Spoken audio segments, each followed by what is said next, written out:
It's time for From the Shortgrass, presented by UAMS Health Orthopedics and Sports Medicine with Trey, a golf podcast for those who love golf, struggle with golf, and just like to enjoy the outdoors and fellowship with friends, all while chasing a ball around, trying to put it in a 4 1/4 inch diameter hole. From the Shortgrass is presented by UAMS Health Orthopedics and Sports Medicine, and brought to you by Stevens Incorporated, an independent financial services firm with the freedom to focus on what matters most. Beechwood Pinnacle Hotels. We partner with you to deliver high-yield results by managing, developing, and investing in top-quality hospitality assets. And now, from the Shortgrass, here's your host, Trey. Welcome to another edition of From the Shortgrass, presented by UAMS Health, Orthopedics, and Sports Medicine. I am your host, Trey. Hey, real quick, before we dive too deep into this week's episode, I want to tell you about something that's really cool coming up that a lot of golf shops in their area are coming together. Clear Creek has offered their showroom to help local area golf shops liquidate some of their year-end inventory before Christmas. So here's the deal. It's a golf equipment sale where you can get up to 75% off equipment, merchandise, you name it. It will be at Clear Creek. Here's what you need to do. Mark your calendars for December the 12th through the 14th, and you can gear up for the holidays with unbeatable deals. It's going to be at Clear Creek Golf Car and Utility Vehicles, 8830 Landers Road in North Little Rock, Arkansas.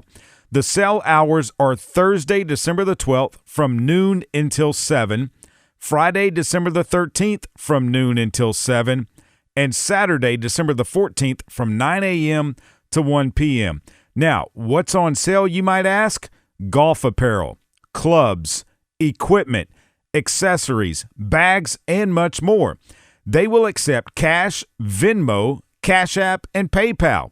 Certain vendors will also accept credit cards via Square, so make sure you get out to Clear Creek Golf Car and Utility Vehicles, 8830 Landers Road, North Little Rock, December 12th, 13th, and 14th. You can find some unbeatable deals on some golf apparel, clubs, equipment, accessories, bags, and so much more.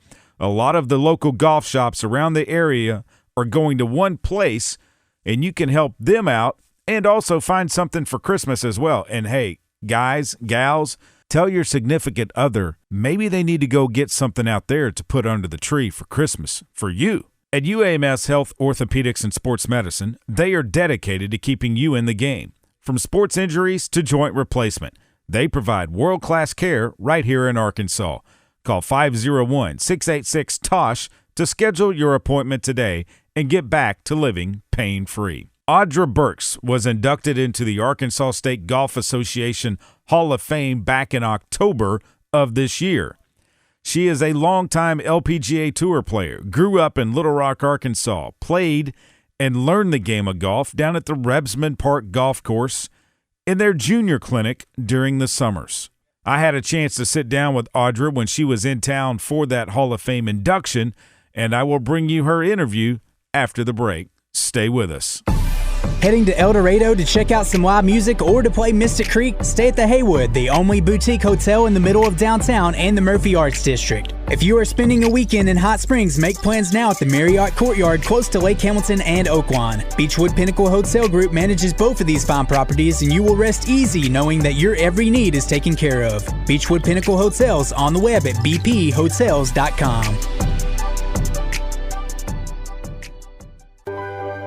Strength is measured not by the number of accounts. Strength is placing value on relationships. It's having the vision and the guts to invest in growth. It's the commitment to responsibly manage your money. At Stevens, we believe that our strengths build success, not only for us, but for our clients. Stevens, member NYSE, SIPC.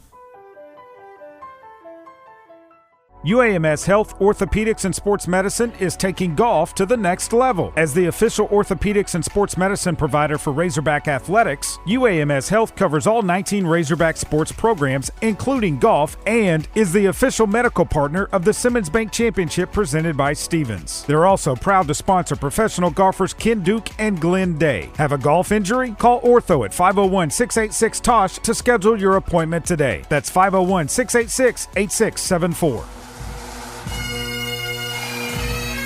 Welcome back to this edition of From the Shortgrass, presented by UAMS Health, Orthopedics, and Sports Medicine. I am your host, Trey Schapp. Audra Burks started playing the game of golf at the age of 12. She has two sisters, Dana and Megan, and one brother, Jared. She credits Craig Shankland and her parents and grandmothers as the individuals most influencing her career. She also enjoys fishing, camping, and hiking. After 8 attempts at LPGA Tour qualifying tournaments, she qualified for the LPGA Tour by placing third on the 1999 Futures Tour money list. She played on the Futures Tour from 1990 to 1999, where she won one title, the 1998 Greater Lima Futures Open. Burks began her golfing career here inside Arkansas, where she won the Arkansas State Stroke Play Championship. Now in college, she won the Iowa State Classic and placed third in the Big East Championship. In 1987, she received the Joan Blumenthal Most Valuable Player Award. On the tee, a 2024 inductee into the Arkansas State Golf Association Hall of Fame, Audra Burks. Audra, thanks for joining me on From the Shortgrass. Do you remember the first time you picked up a golf club? Oh, yeah. And what was that like? Well, it was interesting because I wanted to play every other sport besides golf. And, in the summer, I was driving my mom nuts. Softball didn't start till later in the evenings. And my mom was like, okay, you're not staying in the house. So she shipped me off down to Rebsamen to junior golf. And I was about 12 years old. What was it about Rebsamen? Well, I think that was the only place in town that had a big junior program, and it wasn't far from our house. And so it was just, they had a huge junior program. Jim Rath, which is, way back. Paul Lewis was the pro, and Rick Jenkins was the assistant pro back in those days down there. So, yeah, it was just, hey, that's where junior golf was. So you whacked all those balls out there, and then you had to go pick them up because back then that range didn't have any pickers. No, it didn't. And I remember Jim Rath putting us in a van and taking us to like Deer Run over in Jacksonville in the Air Force Base. Oh, yeah. Yeah. I mean, he took us to junior tournaments throughout the years back then. And he was older then. And so, that was a week-long junior clinic. And then after that, it went to every, I think, Thursdays. Mm-hmm. And, so that was it. And after that, I was kind of hooked and still wanted to play basketball. But at, 5'6", you weren't Probably weren't going to make it there. You weren't going to do much then. When did you realize, Audra, that you had a knack for the game and that you could be better than most to where it could help you get to college? I was very fortunate growing up here. Martha McAllister, who played collegiate golf and at Arizona State with a Hall of Famer on the LPGA with Hollis Stacy, she really, I think the Arkansas Women's Golf Association really kind of took me under their wing at a certain point there, and Martha too really directed me in some junior tournaments, and I was fairly successful in junior tournaments around here. We had some stiff competition back in the day. Ginger Brown and I grew up together fighting it out every week, I think. So it really was trying to get into that first big national tournament that I was like, okay, this is kind of cool. This is kind of what I want to do. And back in those days, you were driving to Dallas to play. Mm-hmm. So I think the first open qualifier I went to, I was like, okay, these girls are good. I need to work harder. This is what I want to do. And the opportunity to play major Division I was also a big pull. And back then, if you could shoot a decent score, you could get a college scholarship, right?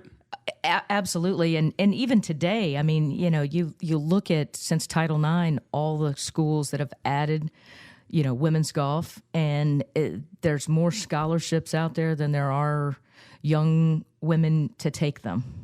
So, now to play Division I, you better be shooting in the low 70s. Back then, if you were breaking 78, you could play Division I. Now you better be breaking 70 some to play at some schools. When you look at the Golf Channel and you see the fact that they are telecasting and broadcasting women's golf tournaments, back in the day, that would have never been thought of.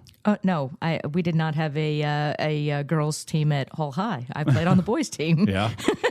So, yeah, but the fact that women's golf has grown, my first year on the LPGA was our 50th anniversary, where the LPGA Tour is the oldest women's sports organization out there. And you look, soccer now plays for equal pay, tennis plays for equal pay, golf's getting close. But, it's unbelievable, and it's great how much, that's women and young girls are the fastest growing in golf right now of anything. Yeah. You went to Mississippi State first. Yeah, 1 year. We were just talking about that today out at the golf course. So, played with Matt Frazier, the pro out at Alotian, and he's a state grad. I said, yeah, I was there for 1 year. They were a top 10 program when they recruited me. And just so everybody knows, Arkansas did not have women's golf at this point in time. It didn't come along until the 90s. It didn't come along till after I had graduated, so everybody... Or you might have been a Razorback. I might have been a Razorback. So, it was a great program. Went down there. They decided in the middle of my first year that they were going to basically blow the golf course up and put us on a little 9-hole thing to practice in a dirt range, and I was like, this is not where I want to be.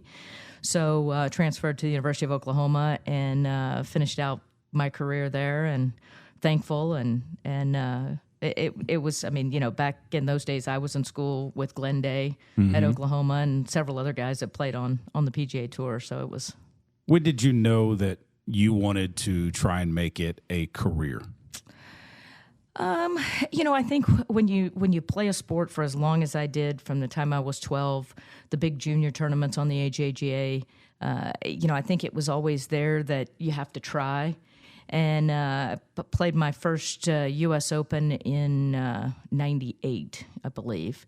And I was still playing the mini tour at that point in time.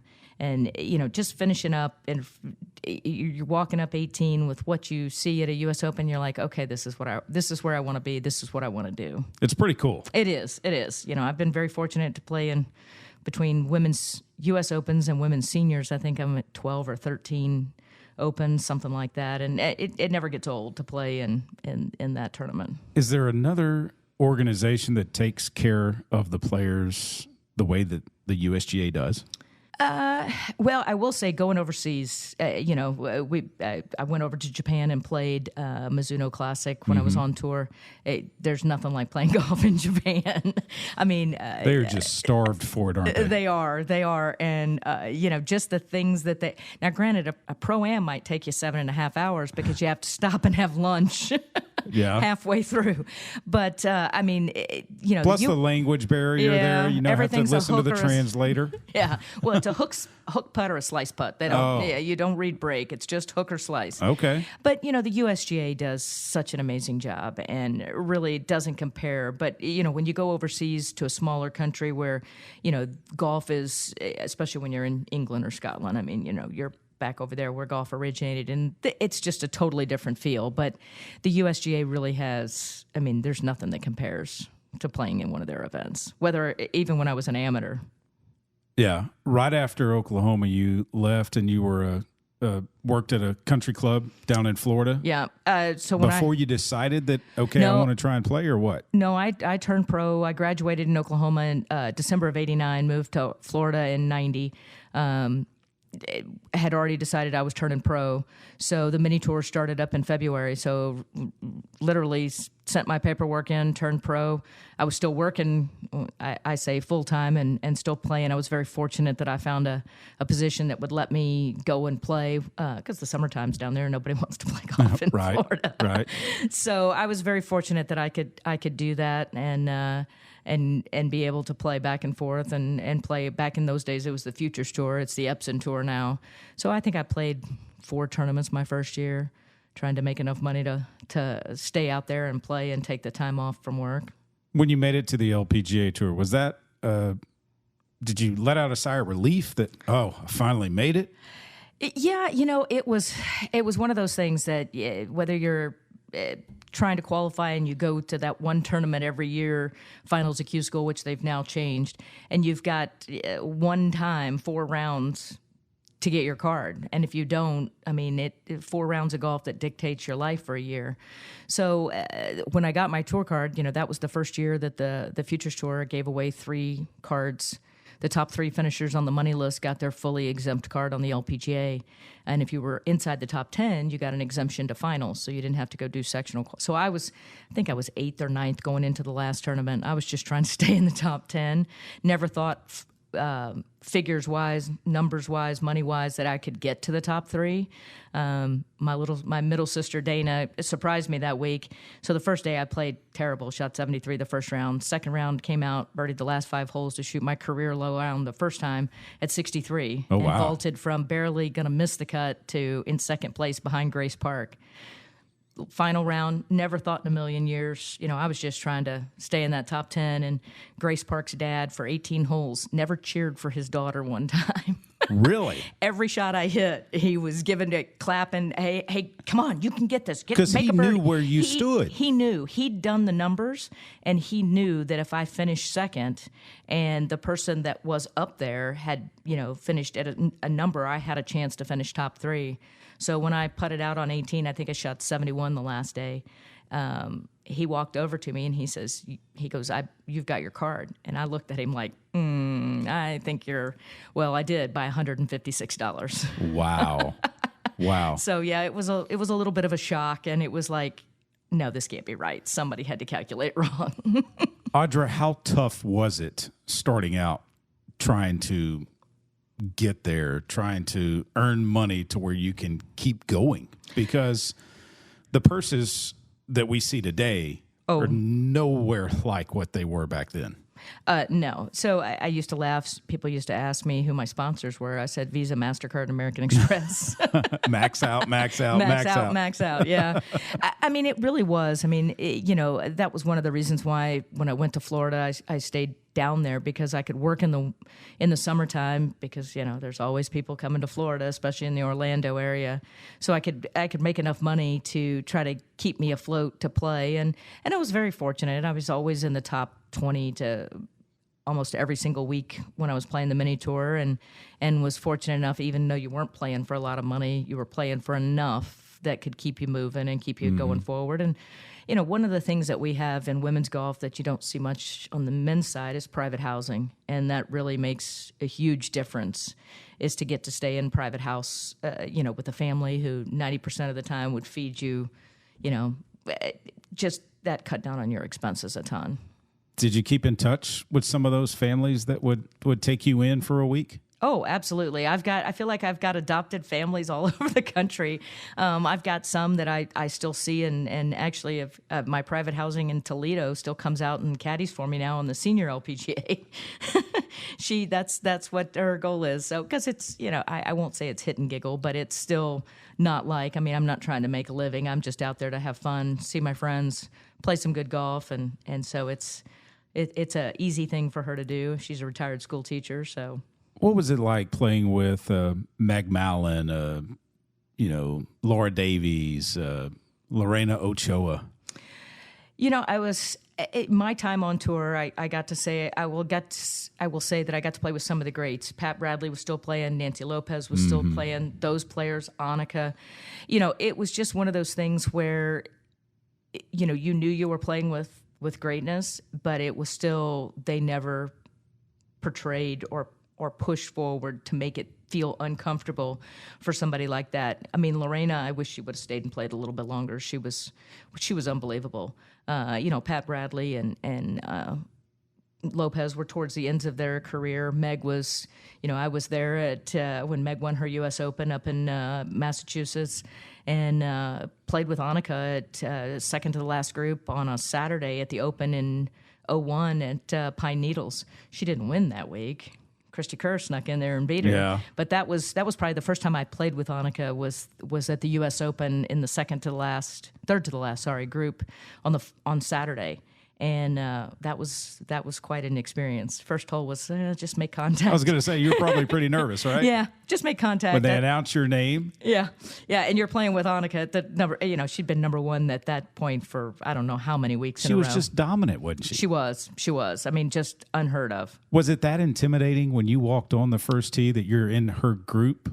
It was the first time I played with her. After that, I got to know her. I got kind of suckered one day, and we were in Williamsburg, Virginia, Kingsmill, and doing putting drills on a practice round day, not paying attention to anybody, and all of a sudden you know when you feel something and you look down, you see a shadow, and you don't know who it is, and I turn around and it's Annika, and she looked at me and she goes, "What are you doing?" And I'm like, practicing. She goes, "Let's have a putting contest." And I'm like, oh boy, okay, how much money am I going to lose today?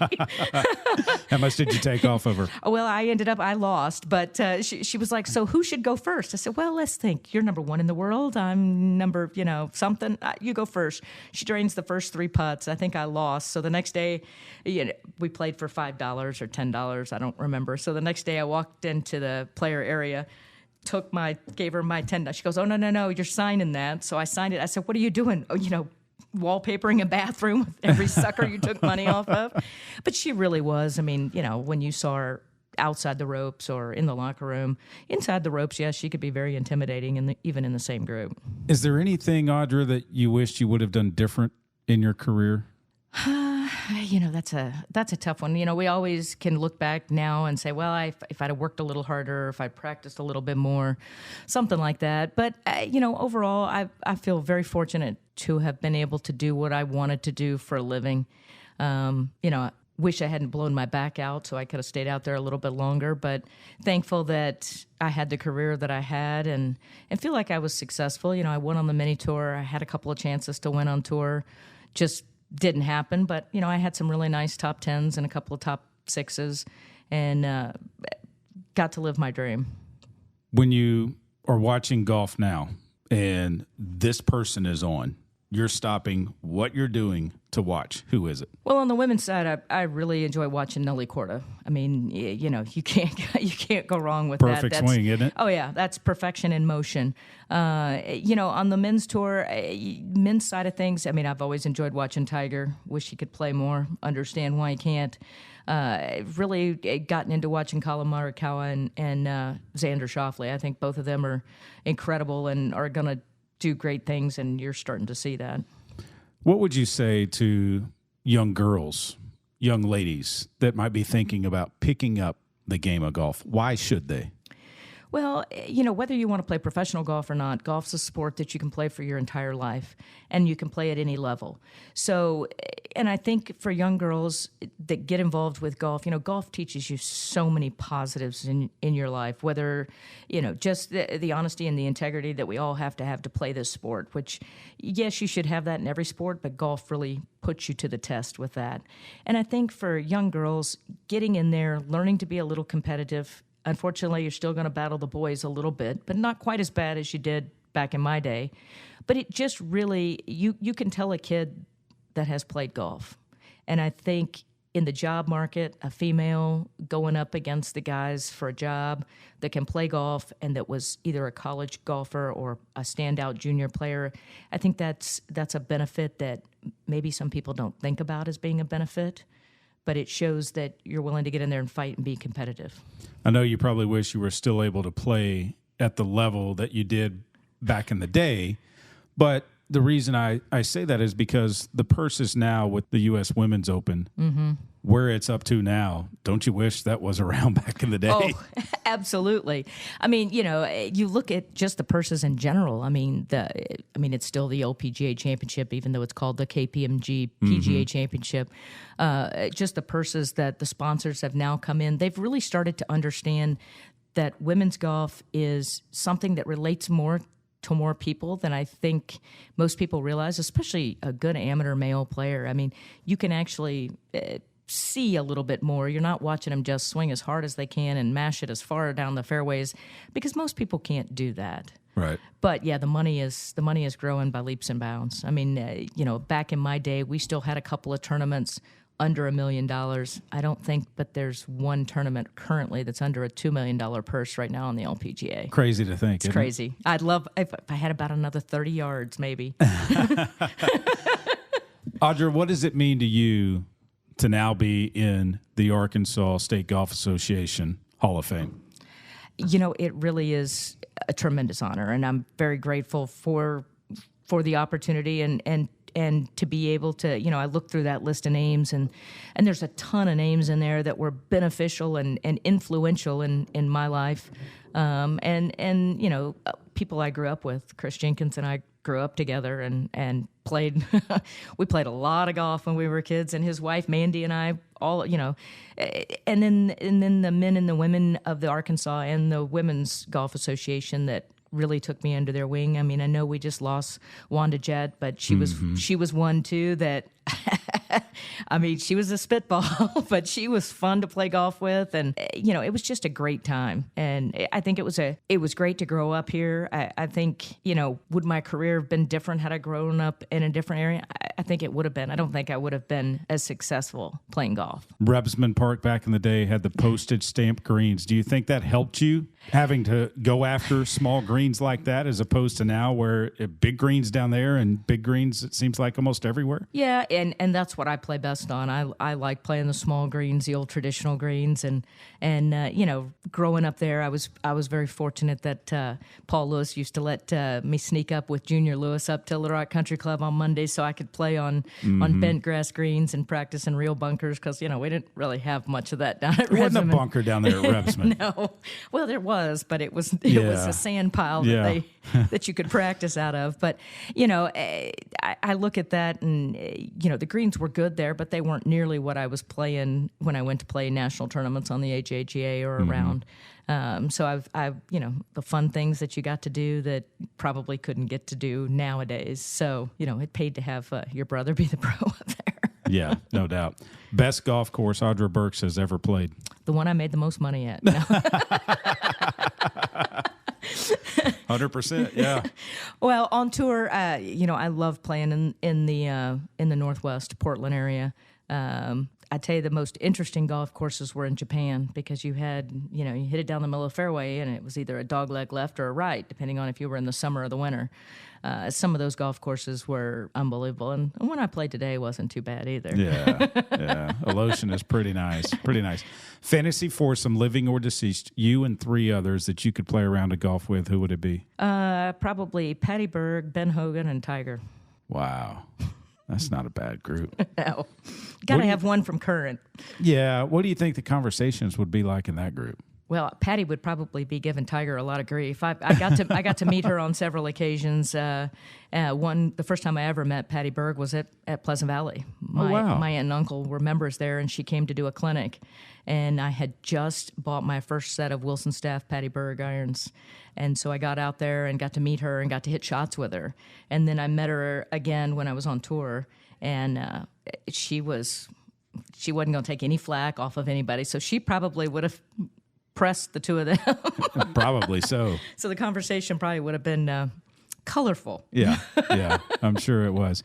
Well, congratulations on going into the Arkansas State Golf Association Hall of Fame, and thanks for your time. Thank you. I enjoyed it. Beechwood Pinnacle Hotel Group is the leader in the state in managing hotel properties. From El Dorado to Jonesboro to Fayetteville to Kansas City and back home in Little Rock, you will find a Beechwood Pinnacle managed hotel property. Are you looking for a weekend staycation? Book the Hilton Garden Inn located on Rock Street and enjoy the Agassi 7-rooftop bar with fantastic views of the Little Rock skyline. Open Sunday through Thursday evenings from 4 to 11 and Friday and Saturday from 5 to midnight. Find them on the web at bphotels.com. Beechwood Pinnacle Hotel Group. UAMS Health, Orthopedics, and Sports Medicine is taking golf to the next level. As the official orthopedics and sports medicine provider for Razorback Athletics, UAMS Health covers all 19 Razorback sports programs, including golf, and is the official medical partner of the Simmons Bank Championship presented by Stevens. They're also proud to sponsor professional golfers Ken Duke and Glenn Day. Have a golf injury? Call Ortho at 501-686-TOSH to schedule your appointment today. That's 501-686-8674. That will just about do it for this edition of From the Shortgrass, presented by UAMS Health, Orthopedics, and Sports Medicine. I want to thank Matthew Allen and Blair Allen, Beechwood Pinnacle Hotel Group, a great partner of From the Shortgrass. And hey, when you need an overnight place to stay, find them on the web, bphotels.com, and stay at one of their great places. Also, remember, when you find your ball mark on the green, fix it and a couple of more. And I hope to see you sometime soon from the Shortgrass. You have been listening to From the Shortgrass, presented by UAMS Health, Orthopedics, and Sports Medicine, a weekly podcast dedicated to the game of golf. This has been a presentation of the Buzz Radio Network in association with Majestic Cubby Productions.